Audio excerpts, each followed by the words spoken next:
नमस्कार मित्रांनो.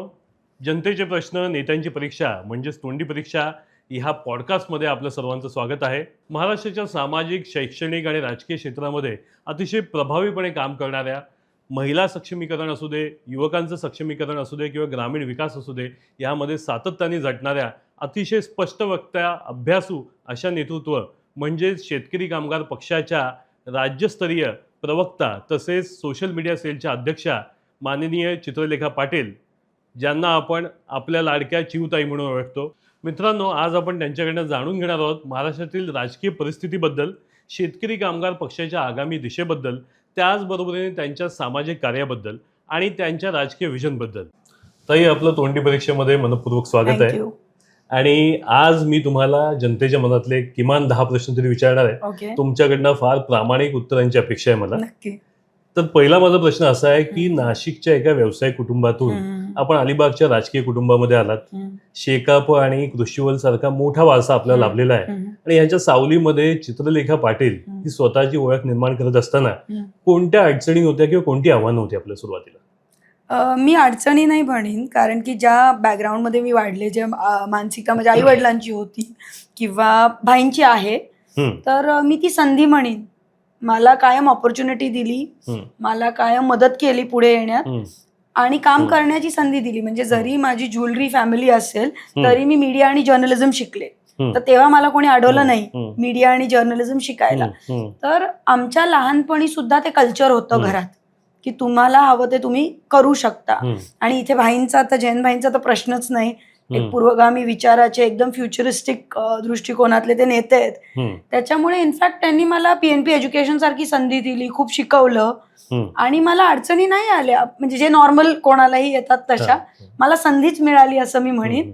अनेक चुका पण मी केल्या तिथे काम करताना, पण मी शिकले. काही गोष्टी पॉझिटिव्ह खूप केल्या, त्यातनं मी पुढे पुढे जात गेले. स्वतःचा एक पर्सनॅलिटी बनवली आणि त्या ऑर्गनायझेशन्सना पण पुढे नेता आलं. पण एवढ्या मोठ्या राजकीय कुटुंबामध्ये जेव्हा आपण येतो, समाजाचं आपल्यावरती लक्ष असतं आणि याच्यामध्ये एखादा मोठा निर्णय घेताना जसं तुम्ही म्हणालात की एखादी चूक होते, ते दडपण असतं का सातत्याने? नाही, घेण्यावर आहे. दडपण घेण्यावरती. हा, मी नाही, कुटुंबाचं दडपण नव्हतं. कुटुंबाचं पण नाही आणि जनतेचं तुम्ही घ्याल की नाही तुमच्यावर आहे. तुमच्यावर. पण अशा कुठल्या चुका झाल्या ज्या तुम्हाला सांगायच्या उघडपणे? मला ऑफ हँड अशा आठवत नाही, पण खूप चुका झाल्या. रोज काही ना काही नवं घडत असतं. पण आपली लोक जी आपल्या बरोबर आहेत ती कायम तुम्हाला गाईड करत असतात आणि तुमचा स्वतःचा जो इनर व्हॉइस असतो, मला नेहमी वाटतं सगळ्याकडे एका ऑब्जेक्टिव्हली बघितलं पाहिजे. तर जेव्हा मी त्याच्याकडे बघते तेव्हा आपल्याला कळतं, नाही आता असं नाही, असं करूयात, असं नाही, असं. आणि I think that is very important to make mistakes. It's very important to keep going, कारण की त्यातनंच पुढचा मार्ग क्लिअर होत जातो. सो कधी कधी मला त्या चुकांबद्दल बरं वाटतं की नॉलेज मिळतं. म्हणजे मला आठवतं, आम्ही एक करायला गेलेलो शाळा आणि एका कॉलेजच्या दिशेने भरकटलो गेलो. पण त्या सगळ्या जर्नीमध्ये आम्ही इतकं शिकलो की जेव्हा PNP एज्युकेशन आम्ही निर्माण करत होतो, भाई आणि आम्ही, तेव्हा आम्ही इतक्या गोष्टी त्याच्यात शिकलो की इव्हेंच्युअली आज बघा PNP एज्युकेशननी 50,000 विद्यार्थी तयार केले आहेत आणि आज करंटली ऑल्सो डुईंग वेल. फार मोठं सोशल कॉन्ट्रीब्युशन आहे आणि त्या मिस्टेक्स मधूनच ती पुढे आली ना. पण या राजकारणावरच मला प्रश्न विचारायचा की सध्याची जी महाराष्ट्राची राजकीय परिस्थिती आहे, आपण मला वाटतं प्रवक्ता पक्षाच्या राज्यस्तरीय, आणि ही जी काही फोडाफोडीचं राजकारण आपण पक्षांमध्ये बघतोय, असं असताना शेतकरी कामगार पक्षाची जी मूळ तत्व आहेत ती जपताना पुढचा प्रवास शेतकरी कामगार पक्षासाठी किती कठीण आहे? सर्वप्रथम मी तुम्हाला सांगते, मला माझ्या पक्षाचा आणि नेत्याचा प्रचंड अभिमान आहे की या चिखलफेकेत ते कुठेही नाही. आमच्या 4 पिढ्या एका पक्षाबरोबर आहेत आणि आम्ही कधी बदललो नाही आणि बदलणार पण नाही, याचा पहिले म्हणजे मला अभिमान आहे. अपडाऊन आम्ही पाहिले, इलेक्टोरल अपडाऊन आम्ही पाहिले. म्हणजे जसं माझं लग्न झालं तेव्हा मीनाक्षीताई आमदार नव्हत्या, मग 2 आमदार होते, कधी पंडित शेठ पडले, कधी भाई निवडून आले, भाईंच्या इलेक्शनला भाईंची आत्ता सीट गेली. पण मला नाही वाटत की पुढचा फ्युचर जो जेनझी आहे, जसं आता आपण बघतोय जी ट्रेंड चालू आहे इंटरनेटवर, कॉक्रोच जनता पक्ष, तर पुढची जनरेशन फार हुशार आहे, फार पॉलिटिकली अवेअर आहे. आणि म्हणून आपल्यासारखे जे सच्चे पक्ष आहेत, ज्यांना काही खोटं बोलून काही मिळवायचं नाहीये आणि ज्यांना ज्यांचं काम करायचंय, लोकांना न्याय देण्याचं काम करायचंय, त्यांना पुढे स्कोप आहे, त्यांना भवितव्य आहे, खूप भवितव्य आहे. प्रश्न विचारायचा की तुमचं नेतृत्व जसं सूर्य उगवतं तसं म्हटलं जातंय आता, की लोक त्याला तशा पद्धतीने पाहतात. पण पक्षाच्या बाबतीत, शेतकरी कामगार पक्षाच्या बाबतीत असं म्हटलं जातं की हा मावळणारा सूर्य आहे. याच्यामध्ये या परस्पर विरोधी जी भूमिका आहे की आपल्याकडे एक उगवतं नेतृत्व म्हणून पक्षाकडे वेगळ्या पद्धतीने पाहिलं जातंय, त्या गोष्टीला तुम्ही कसं पाहता? नाही, मला असं नाही वाटत की आपला पक्ष मावळतोय. आपला पक्ष तत्वनिष्ठ आहे. आपला पक्ष कॉम्प्रोमाइजेस करत नाही आणि कदाचित ते कॉम्प्रोमाइजेस करत नाहीत म्हणून कधी कधी काही ठिकाणी इलेक्टोरली मागे येतो, विच इज ओके, आणि आला तरी चालेल. मला प्रचंड, मला आणि माझ्यासारख्या अनेक कार्यकर्त्यांना याचा प्रचंड अभिमान आहे की आम्ही कॉम्प्रोमाइज करून, कोणाशी हातमिळवणी करून नंबर गेम करत नाही. म्हणजे काल आता मुख्यमंत्री म्हणजे पवार साहेबांना, अजित पवारांच्या पार्टीला खूप नेगेटिव्ह बोलत होते आणि मग ते एकत्र आले. तर हे नाही आपण करू शकत, हे आमचे नेते नाही करत आणि केलंही नाही पाहिजे. मग तसं तर भाईंनी पहिलेच पक्ष बदलून मंत्रिपद वगैरे घेतली असतील. सी, जो विचार आहे तो सोल आहे.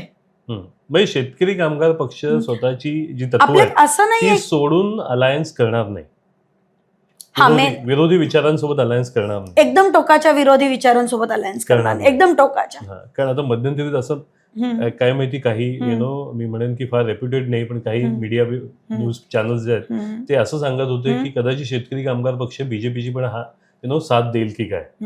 तसं काही होतं पाहायला मिळेल नाही. आणि जे अलायन्सेस आहेत ते शेवटी आपले वरचे नेतृत्व ठरवतात, करतात त्या वेळेची राजकीय परिस्थिती बघून. सो तो त्यांचा फ्रीडम आहे आणि त्यांनी त्याच्याबद्दल भाष्य करणं हे जास्त योग्य आहे. मास मीडियामध्ये आपलं एज्युकेशन झालेलं आहे आणि आज आपण पाहतो की सोशल मीडियाचं अतिशय जास्त महत्व वाढलेलं आहे. अशामध्ये आपण कृषीवल सारखा पेपर देखील लीड करतात आणि एक पक्षाच्या देखील बड्या नेता असताना तुम्हाला तिथे मी म्हणतो की जसं आजकाल हे आपण पाहतो विडंबना की गोदी मीडियाला म्हटलं जातं की जे एका तऱ्हेने एका बाजूलाच झुकताना पाहायला मिळतं, तसं आपण देखील पक्षाच्या प्रवक्त्या असताना आपला पेपर एका बाजूला झुकतो का आपण फार स्पष्टपणे मतं जी आहेत ती मांडता त्याच्यामध्ये? मी माझ्या संपादकांना कधी फोन करत नाही. मी कृषीवलचं एडिटोरियल कधी बघत नाही आणि कधीच त्यांना काही सांगत नाही. इन्फ्लुअन्स केलेलं नाही कधीच, मी फोनच करत नाही तिला. माझी एक संपादिका महिला आहे, मी फक्त त्यांना सांगते गरिबाचा आणि न्याय हक्काचे म्हणणं मांडा आणि त्या पद्धतीने ते करतात. मी इनफॅक्ट कृषीवलचा बिझनेस अँगल बघते, जी जाहिरात आहे, ऍडव्हर्टाइजमेंट आहे, ह्या गोष्टी मी बघते. त्याच्यामुळे त्यांच्यात मी अजिबात इंटरफिअर करत नाही. तुम्हाला वाटत नाही का की शेतकरी कामगार पक्षाला सोशल मीडियावरती प्रबळ बनण्याची गरज आहे? 100%. मला असं वाटतं की आपला विचार खूप चांगला आहे, आपलं काम खूप चांगलं आहे, आपण आपली गोष्ट सांगायला नाकामी बनतो. बरोबर, हे माझं म्हणणं, स्पष्ट म्हणणं आहे. आणि मला पक्षाने हे करण्यासाठी नेमलंय. तर एक कार्यकर्ती म्हणून, मी कोणी बडी नेती नाहीये, पण एक कार्यकर्ती म्हणून पुढच्या काळात माझा हाच प्रयत्न आहे की जे खरं आहे ते लोकांसमोर सांगणं आणि लोकांपर्यंत पोहोचवणं. कसं कराल आपण? आज त्याची जर्नी चालू आहे. तुम्ही बघा, आता 4 पिढ्या रोजगारांच्या नावाचा आम्ही एक व्हिडिओ केला. मग इतर बरेच आता स्लोली आम्ही चालू केलंय. आम्ही एक थिंक टँकची टीम बनवली आहे. सगळंच सांगू शकत नाही, इतर पक्ष चोरी करतील, पण थिंक टँकची एक टीम बनवली आणि त्याच्या माध्यमातून आम्ही महाराष्ट्रात कसं जायचं, कसं पोचायचं, आपली गोष्ट कशी सांगायची ह्याच्यावर काम करतोय. ओके.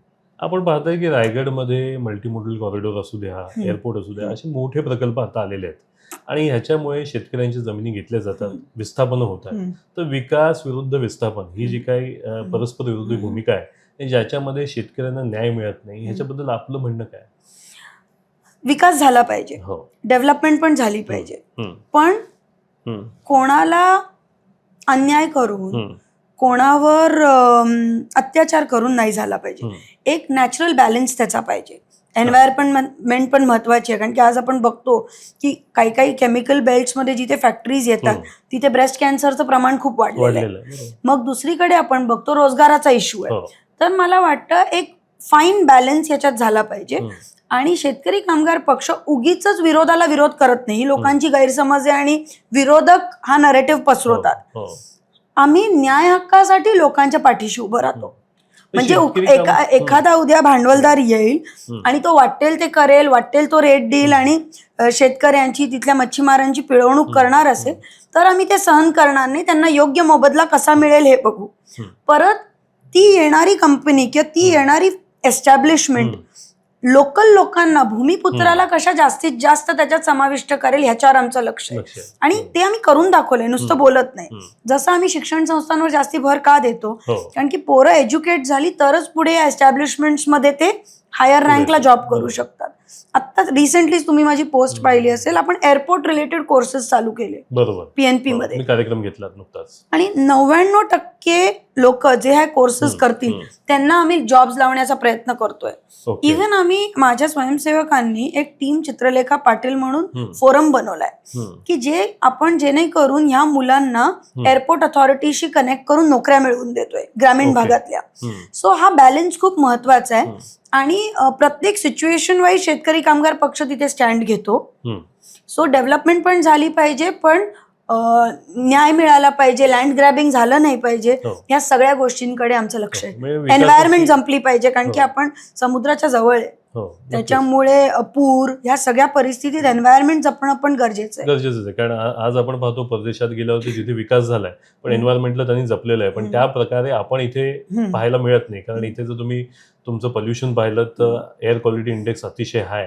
ह्या एन्व्हायरमेंटला जपणं हा अतिशय महत्वाचा मुद्दा आहे. ह्याच्यामध्ये मला हे म्हणायचंय की विकासाची जी परिभाषा शेतकरी कामगार पक्षाची आहे ती तुम्ही कुठेतरी मांडताना दिसताय, पण ह्याच्यामध्ये अजून देखील युवकांना पुढे येण्याची जी संधी तुम्ही निर्माण करून देताय त्याच्यामध्ये खरोखर नोकऱ्या मिळतील. हो, मिळतात, नक्की मिळतील. पण जसं मी सांगते, सरकारच्या ज्या फसव्या योजना आहेत त्याच्याबद्दल आपल्याला बोलायला लागेल. तुम्हाला उदाहरण देते. जस्ट इलेक्शनच्या आधी युवा प्रशिक्षणार्थी नावाचा एक योजना सरकारने काढली. फार चांगली योजना अशी वाटली ती तेव्हा, की 6 महिने रोजगार देऊ. आणि इलेक्शन संपल्या सगळ्या युवा प्रशिक्षणार्थींना नोकरीवरून काढून टाकलं. मी त्यांच्या आंदोलनांना गेले, मोर्चांना गेले, त्यांच्यासाठी प्रेस कॉन्फरन्स घेतली आणि अजूनही आम्ही भांडतोय. तर बेरोजगारीचा प्रश्न सुद्धा खूप मोठा आहे.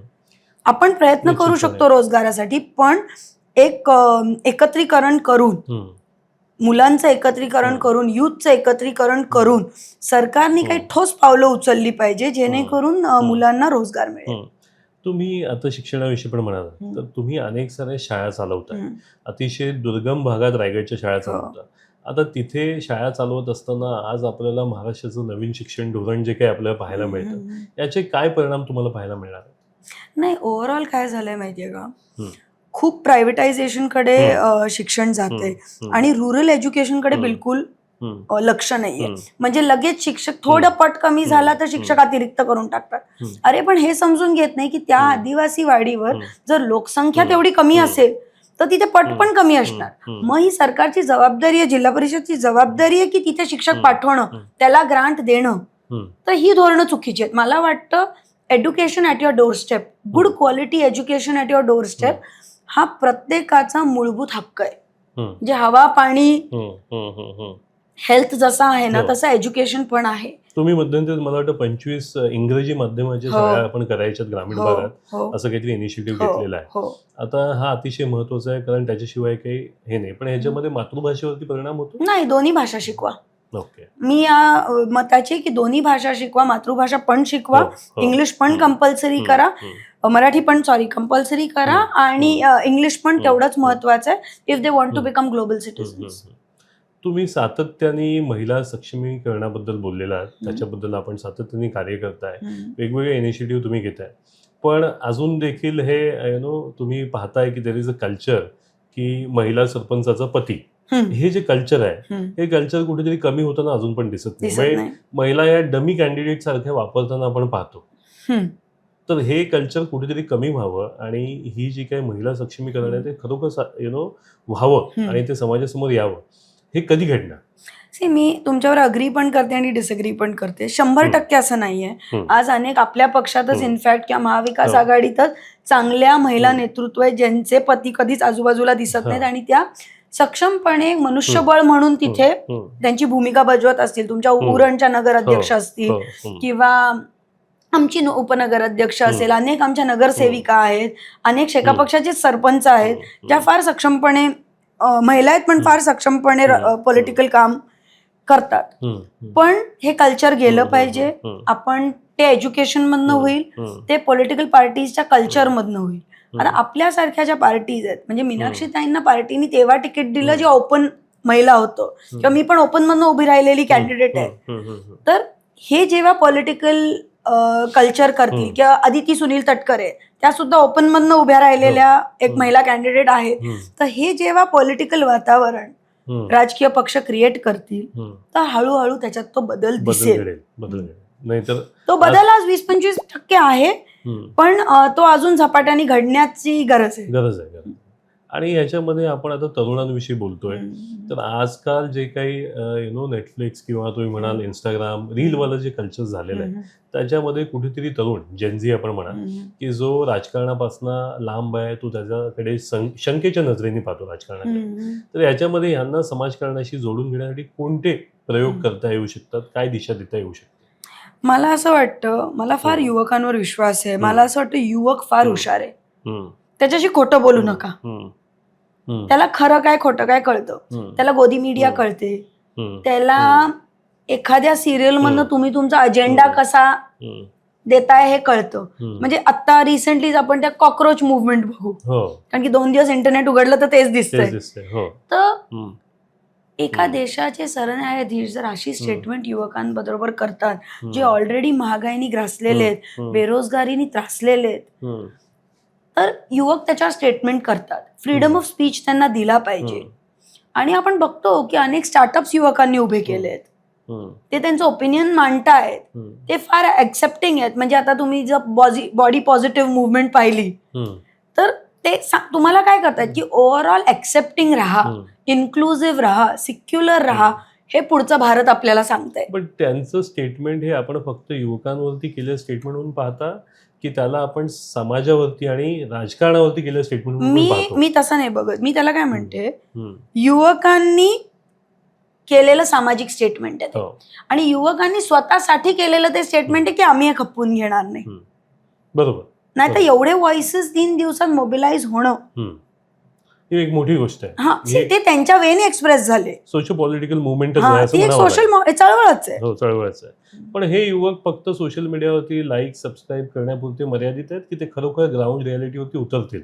काय होतं, आपण सोशल मीडियावरती पाहिलेली गोष्ट जनमतामध्ये कधीच कन्वर्ट होताना पाहत नाही शक्यतो. मी अग्री पण करीन, डिसअग्री पण करीन. म्हणजे काही ठिकाणी नाही दिसत, पण त्याला कसं आहे, राजकारणात मल्टिपल फॅक्टर काम करतात, एकच फॅक्टर काम करत नाही. बरोबर. तिथली भौगोलिक परिस्थिती, तिथली आधीची राजकीय परिस्थिती, तिथल्या पक्षाची बूथ वाईज बांधणी.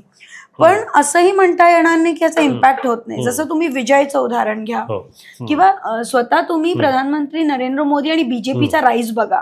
हा सोशल मीडियातनच झालेला राईज आहे, त्यातूनच झालेला राईज आहे. त्याच्यामुळे पॉवर ऑफ सोशल मीडिया आणि पॉवर ऑफ युथ कधी अंडर एस्टिमेट केली नाही पाहिजे, असं मला वाटतं. नक्कीच. आणि मला तुमच्याबद्दल वैयक्तिक जीवनाबद्दल विचारत नाहीये मी, पण असा कोणता एखादा प्रसंग होता ज्याच्यामुळे तुमचं व्यक्तिमत्व प्रगल्भ झालेलं आहे? असा कुठला राजकीय प्रसंग होता का? नाही, वेगळे वेगळे प्रसंग होते. मला नेहमी वाटतं काही तुम्ही सांगितलं की professionally you are a product of people around you आणि तुमच्या संस्था. तर मला टीम्स खूप चांगल्या मिळाल्या. आता जसं मी सावित्रीच्या लेकी चालल्या पुढे इनिशिएटिव्ह करते, तिथे मुलींना सायकल्स देते. तर मला आदिवासींसाठी घरं पण आपण बांधली आहेत. खालापूर आणि या साईडला गडचिरोलीला आपण केलंय. सो पण हे तुम्हाला करावं लागतं. आपण पेपरमध्ये ऐकतो, बातम्यांमध्ये ऐकतो की हजारो कोटीच्या गव्हर्नमेंटच्या स्कीम आहेत. असं असताना पण आपल्या संस्थेला हे करावं लागतंय. त्याचं कारण काय? लालफित, गव्हर्नमेंटची असलेली, सरकारची असलेली लालफित आणि जनतेला न माहिती असलेल्या योजना. ही जी गॅप आहे ना, ही खूप मोठी आहे. या प्रशासकीय यंत्रणेकडनं कुठे चुका होतात आणि त्याला आपण कसं बरं करणार? खूप चुका होतात. बरोबर कसं करता येईल त्याला? जो सत्ताधारी आहे तो एक तर इंटेलेक्च्युअल पाहिजे. त्यांनी तिथे हाऊसमध्ये बोललं पाहिजे. तुम्ही सगळ्या आमदारांचे आता प्रश्न बघा, कोण बोलतं कोण नाही बोलत. जसे आमचे नेते भाई जयंत पाटील, हे सातत्याने लोकांचे प्रश्न यांनी 35 वर्ष हाऊसमध्ये मांडलेत.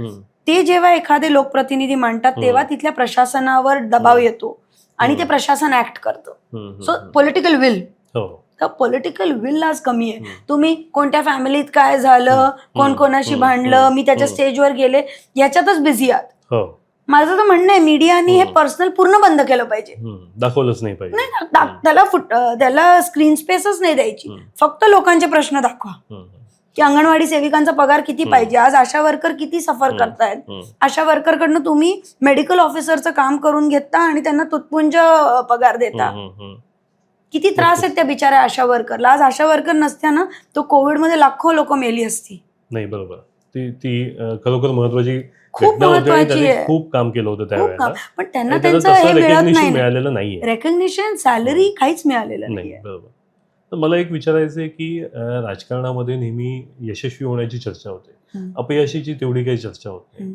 असं कुठलं अपयश किंवा 2024 मध्ये मिळालेलं अपयश असेल त्याच्यातनं उभरताना, कमबॅक करताना कुठल्या मानसिकतेतनं आपण गेलात? कुठलंही इलेक्शन पडलं की तुम्हाला वाईट वाटतं, पण असं मेजरली मला काही वाटलं नाही, कारण की मला माझ्या पार्टीने खूप लवकर संधी दिली असं मी मानते. फार लवकर संधी दिली, माझ्या अपेक्षेपेक्षा खूप लवकर संधी दिली. त्याच्यामुळे ग्रेट लर्निंग एक्सपिरियन्स होता. वॉर्ड समजला, कॉन्स्टिट्युएन्सी समजली, ऑपरेशन्स समजले आणि एक म्हणजे इनफॅक्ट ते इन्स्पायरिंग होतं, एक लर्निंग जर्नी होती. तो जो राजकीय निर्णय आपल्याला संधी देण्याचा होता त्याचे अनेक सारे राजकीय पडसाद मी म्हणतो पक्षावरती, त्याचबरोबर कुटुंबावरती पण असतील. तर ह्या अपयशाचा नंतर काही तुमच्या व्यक्तिगत जीवनावरती, राजकीय जीवनावरती परिणाम? तसे मी पॉझिटिव्ह आहे, नाही मला नाही होत एवढा. म्हणजे I like to live in the present आणि आय कॉल अ स्पेड आणि मी ऑब्जेक्टिव्हली बघते, ठीक आहे असं आहे असं आहे असं. आणि आमच्या घरचं वातावरण म्हणजे माझे सगळ्यात मोठे सल्लागार माझे पती आहेत. लिटरली ऑलमोस्ट मी बऱ्यापैकी गोष्टी त्यांच्या ऐकते आणि त्यांचा सल्ला कायम करेक्ट असतो, आजपर्यंत निघालाय. तर आमच्या घरात इव्हन आमचे नेते एक पॉझिटिव्ह आहेत. आणि पास्ट मध्ये मी माझ्या आजूबाजूच्या लोकांच्या आयुष्यात खूप उतार चढाव पाहिलेले आहेत. तर त्याच्यामुळे जसं आता मी तुम्हाला सांगते, आता आमच्याकडे नाट्यगृहात ग्रामीण नाट्य मंडळांची एक चळवळ चालू आहे, नाट्य महोत्सव चालू आहे. ते नाट्यगृह 2 तासात जळालेलं. हो बरोबर. म्हणजे त्या दिवशी मला खरंच, कधी मला अपयश तुम्ही म्हणाल ना, वाईट वाटलं, मोस्ट हेल्पलेस आणि सॅड मला ते नाट्यगृह जळलं तेव्हा वाटलं. कारण की ते आमच्या अलिबागकरांची एक कसं म्हणतात ना, खूप जवळची वास्तू होती, खूप जवळची वास्तू. आणि art and culture is very dear to my heart. पण ते राहिलं ना उभं, ते राहिलं उभं. आणि आज तिथे नाट्य महोत्सव होतोय. सो मी नेहमी धोनींचा एक व्हिडिओ पाहिलेला, आणि धोनींची I am a top fan of Mahendra Singh Dhoni. तर धोनी म्हणतात, जे मी फॉलो करते, की जर मला स्ट्रेस आला मी फक्त माझ्या नाकाखाली हात ठेवते, जर मला ब्रेथची माझ्या सेन्सेशन असेल ना, I am good to go. तेवढंच फक्त आपलं, तेवढंच मला बघायचंय, बाकी सगळं आपल्याला बाकी डुएबल असतं असं मला वाटतं. आता रायगडमध्ये अनेक साऱ्या विकासाच्या संधी निर्माण झाल्या, तरी पण सामान्य जनतेचा विकास तेवढा होताना पाहायला मिळत नाही. जर आपल्याकडे सगळ्यातल्या सगळ्या पॉवर असतात तर येत्या 10 वर्षात आपण रायगडमध्ये काय कराल? आज सगळ्यात मोठा प्रॉब्लेम आहे रायगडची पॉलिटिकल लिडरशिप. ती अधिवेशनांमध्ये प्रश्न मांडत नाही, ती जनतेपर्यंत जाऊन जनतेचे मुद्दे तिथे मांडत नाही. शेतकरी कामगार पक्षाकडे लिडरशिप आली तर ती नक्कीच या मोठ्या मोठ्या प्रकल्पांना इथे येऊ देईल, पण ते येत असताना इथल्या स्थानिक माणसावर अन्याय होत नाही हे बघेल. इथला जो छोटा ऑन्टरप्रेनर आहे किंवा छोटा स्टार्टअप्स करणारा मुलगा मुलगी आहे, त्यांना ती जास्तीत जास्त स्कोप देईल, मदत करेल. आणि मेनली शेका पक्षाकडे प्रामाणिक चांगली माणसं आहेत जी कमिशन खात नाहीत, त्याच्यामुळे लालफीत फार कमी होईल. आणि ही आमच्या पुढच्या लिडरशिपची विजन आहे. आणि एवढं जरी झालं की लोकांचे प्रश्न मांडले गेले, प्रशासनावर दबाव राहिला, करप्शन थोडं कमी झालं आणि लोकांना न्याय मिळाला. जसं आजकाल पोलीस स्टेशनला कधी कधी वाटेल ते करतात. आणि जर आपल्यासारखी आपली नेते मंडळी गरिबाच्या बाजूने उभी नाही राहिली तर त्या गरिबाला कधीच न्याय मिळत नाही. तर हे सगळं झालं. आज लोक म्हणतात ना, शेका पक्ष पाहिजे होता, कारण की ग्राउंड पर्यंत योजना नेणारा कोणता पक्ष आहे? शेका पक्ष. म्हणजे स्वर्गीय नारायण नागू पाटलांनी जेव्हा खोती होती 7 वर्ष आंदोलन केलं आणि 7 वर्ष आंदोलनात शेतकरी पिकवत नव्हता तर त्याला कुक्कुटपालन असेल, टोपली बनवणं असेल, मिठागृहात व्यवसाय चालू करून दिले की त्याला उपासमारीची वेळ नको यायला. बरोबर. तर ह्या पद्धतीचीच विजन आम्ही पुढे नेणार. आम्ही का एअरपोर्टचे कोर्सेस आणले, कारण की इट इज रेलेव्हंट टुडे. नाहीतर सगळे भैये येतील आणि लागतील तिथे. आजचा मुलगा आपला इथला भूमिपुत्र लागणारच नाही. तर ही आमची पुढची विजन असेल. नाही, मी म्हणतोय की आता जी संधी निर्माण झाली आहे त्याच्यामध्ये लोक पूर्वीपासून कॉन्सेप्ट म्हणतात की कोकणचा कॅलिफोर्निया होऊ शकतो, पण रायगडमध्ये ती संधी निर्माण झाली, एअरपोर्ट आलेला आहे. तर मास्टर प्लॅन म्हणून तुम्ही म्हणताय की हे ऍडमिनिस्ट्रेटिव्ह इश्यू तर आपण ऍड्रेस करू, पण असे कुठले मोठे प्रकल्प आपल्याला करता येतील अलिबाग आणि आजूबाजूच्या परिसरामध्ये जेणेकरून हे पूर्ण फॅब्रिक आपल्याला बदलता येईल? नाही, सगळ्यात पहिले मी म्हंटल जसं करप्शनला कंट्रोल आणायला लागेल. म्हणजे परवाच मी एक खूप संतापजनक स्टेटमेंट दिली की मी म्हंटल ती कोकणवासियांची थट्टा आहे, रस्ता पूर्ण नाहीये, त्या रस्त्यावरती करोडो रुपये खर्च झाले, त्याच्यावर एक्स्ट्रा क्लेम्स घेऊन पैसे खर्च झाले, तरी तुम्ही त्याचा टोल चालू करता. आणि टुरिझमला प्रचंड स्कोप आहे. मला माहित नाही तुम्हाला माहितीये की नाही, पण मी हे कधी डिस्कस नव्हतं केलं, पण आज मे बी तुमच्या चॅनलच्या माध्यमातून आमचे जवळजवळ 20,000 बचत गट आहेत, ज्यांच्यासाठी आम्ही स्टार्टअप सखी नावाचा उपक्रम चालू करतोय आणि त्यांना टुरिझम साठी स्मॉल बिझनेसेस काढून द्यायला मदत करतोय, जसं भाकरी भवन हे. तर टुरिझमचा आपल्याकडे प्रचंड स्कोप आहे, त्याच्यामुळे इन्फ्रास्ट्रक्चर वरती काम केलं पाहिजे. आणि मी लोकांना सांगेन की तुम्ही जमिनी विकू नका, ती जमीन तुमच्या जवळ ठेवा. उद्या तुमचा मुलगा जेव्हा हॉटेल मॅनेजमेंट करून येईल तेव्हा त्याचं हॉटेल होऊ दे तिथे, बाहेरच्यांचं कशाला पाहिजे. तर हे आपल्याला लोकांना प्रचार आणि प्रसार करायला लागेल की स्थानिक माणूस तिथला कसा पुढे जाईल. आणि टुरिझम मध्ये खूप स्कोप आहे आणि टुरिझम साठी हे राहिलं पाहिजे. म्हणजे तुम्ही नेमकं आणि एज्युकेशन महत्वाचं आहे. जसं आम्ही एज्युकेशन इन्स्टिट्यूट एक चालू केली, तसं इथलं एज्युकेशन म्हणजे एखाद्या मुलाला हे नाही वाईट वाटलं पाहिजे की माझे वडील गवंडी काम करायचे म्हणून मला ते एज्युकेशन मिळालं नाही. मी तुम्हाला एक उदाहरण देते. आम्ही एक सायकल वाटपचा कार्यक्रम करतो. तर एक दिवशी एक मुलगी धावत स्टेजवर आली आणि खूप रडायला लागली. तर जनरली मुली खुश असतात, गरीब मुली असतात, सायकल मिळाल्यावर खुश असतात. म्हटलं ही एवढी का रडतीये? तर आम्ही स्टेजवर दोघं तिघं होतो, आम्ही तिला तिची स्टोरी विचारली. तर तिने मला सांगितलं की माझे वडील जेलमध्ये आहेत, मी माझ्या आत्याकडे राहते आणि आत्या मला शिक्षणासाठी कधी कधी पैसे देते, कधी देत नाही. सो मी शाळेत कधी कधी जाते, कधी जात नाही. आणि अशा वेळी मला तुम्ही सायकल दिली, it was a big thing. So हा जो रीच आहे, ही जी केअर आहे, तळागाळापर्यंत जाऊन त्या माणसाला मोठा करणं, ही आपली पुढची विजन आहे. आणि ही त्याला या डेव्हलपमेंट मध्ये कसं इन्क्लूड करता येईल, ही आपली शेका पक्षाची विजन आहे. तुम्ही एका अर्थाने म्हटले की development with local engagement is the only formula ज्याला आपण फॉलो करणार आहोत. ओके, माझा शेवटचा प्रश्न तुम्हाला असा आहे की तुमच्याकडे एक उभरतं स्त्री नेतृत्व म्हणून पाहिलं जात आहे, याच्यामध्ये आपल्या राजकीय महत्वाकांक्षा काय आहेत? नाही, मी एक कार्यकर्ती आहे शेका पक्षाची आणि मला माझ्या पक्षावर प्रचंड प्रेम आहे आणि मला त्याच्या आयडिओलॉजीवर विश्वास आहे. आणि आजपर्यंत मला पक्षाने खूप दिलंय, तर पक्ष देईल ती जबाबदारी मी घेईन वेळोवेळी. आणि हाच विचार करत राहीन की पक्ष कसा वाढेल, विचार कसा वाढेल, विचार न भरकटता आपण वाढू कसं, आपले जास्तीत जास्त झेडपीत मेंबर कसे जातील, जास्तीत जास्त आमदार कसे जातील, सरपंच कसे जातील, ग्रामपंचायत मेंबर कसे जातील, याच्यासाठी मी प्रयत्न करीन. आणि मला संघटनेवर विश्वास आहे, आजपर्यंत एवढं दिलं, अजून काय मागणार. कारण आता मला वाटतं राजकारणामध्ये यश जे महत्वाकांक्षी आहेत त्यांनाच दिसतंय साधारणपणे. कारण आता बीजेपी ज्या पद्धतीने वाढत चालली आहे ते महत्वाकांक्षांच्याच मुळे वाढत चाललेली आहे. तर हे जे आहे म्हणजे कुठेतरी महत्वाकांक्षा असणं गरजेचं आहे की नाही? मला नेहमी वाटतं you are a bye product of your work. तर माझं म्हणणं आहे, I would rather focus on the work I do. Success not success is a bye product. जे काम तुम्ही आज कराल त्याचं फळ मिळेल. उलट जास्ती तुम्ही गोलवर फोकस करत बसलात तर काम राहतं बाजूला आणि प्रेशर येतं. तर do your work well, learn, grow. दडपण घेत नाही तुम्ही, तसं कुठलंही दडपण घेत नाही? खूप घेत नाही, पण मी कॉन्सन्ट्रेशननी बेस्ट ऑफ माय कपॅसिटी काम करण्याचा प्रयत्न तर करते. नक्कीच तुम्ही आमच्या सगळ्या प्रश्नांना, जनतेच्या प्रश्नांना अतिशय प्रामाणिकपणे उत्तरं दिलीत आणि त्याच्याबद्दल आपलं धन्यवाद आहे. आणि नक्कीच आपण अशा पद्धतीचे इंटरॅक्शन पुढे देखील करू. मित्रांनो, जर आपल्याला हा एपिसोड आजचा आवडला असेल आणि अशा प्रकारचेच एपिसोड जर आपल्याला पुढे देखील पाहिजे असतील तर नक्की लाईक आणि सबस्क्राईब करा. धन्यवाद.